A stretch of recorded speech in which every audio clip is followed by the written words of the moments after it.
জামাতে ইসলাম ইসলামী কি ইসলামিক দল নাকি আমি তো জানি না।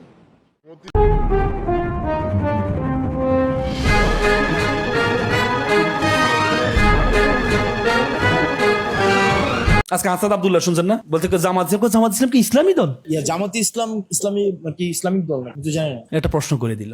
এটা আন্দোলন যখন করছে সব প্রোটেকশন দিয়েছে তারা, সর্বশেষ পর্যন্ত যখন এই বিএনপি ঝামেলা করে তখন প্রোটেকশন দিয়েছে, আর এখন বলে জামাত ইসলাম কি ইসলামী দল, মানে বেঁচে গেলে সব শেষ। তার মানে কি?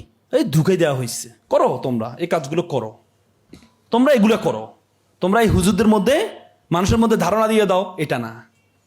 মানুষের মধ্যে তোমরা আমাদের ভারতীয় মহাদেশের সেরা এই মঙ্গল সম্রাট ছিল জাহাঙ্গীর, সম্রাট জাহাঙ্গীরের কাছে একজন হিন্দু মহিলা আসলেন। সম্রাট, আমার ছেলে আপনার সেনাবাহিনীতে যোগদান করেছে, কিন্তু প্রতিদিন রাত্রে একটা ছেলে এসে আমার ছেলের বউকে কি করে? দর্শন করে। আপনি এটার বিচার করবেন। সম্রাট রাতে গিয়েছেন, রাতে গিয়ে বুড়িকে বললেন আমার চোখটা বেঁধে দাও। তারপরে তারা কি করলেন? হত্যা করলেন। হত্যা করার পর চোখটা খোলার পরে মুখটা দেখলেন, এরপর আমাকে একটু পানি দাও, পানি খেলেন।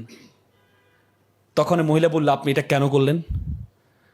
তিনি বলেছেন যে আমার রাজপ্রাসাদের পাশে ঘটনা, আমি ভেবেছিলাম আমার ছেলে ছাড়া এ কাজ কেউ করার কথা না, কারো সাহস হওয়ার কথা না। এই জন্য আমি চোখ বেঁধেছিলাম। আমি যখন আমার ছেলেকে মারতে গিয়ে যদি আমি দেখি এটা আমার ছেলে, তাহলে আমি নাও মারতে পারি, এই জন্য আমি চোখটা কি বেঁধে নিয়েছিলাম। তারপর যখন চোখ খোলার পর যখন দেখলাম আমার ছেলে না, তখনই আমি পানি খেয়ে শুকরিয়া আদায় করলাম। তোমরা বলছে তোমরা একটা হিন্দু, আমার রাষ্ট্রে তোমরা সবচেয়ে বেশি নিরাপত্তা বোধ করবা। এই জন্য ভারতীয় উপমহাদেশ 700-800 বছর মঙ্গোলরা সম্রাট শাসন করেছেন।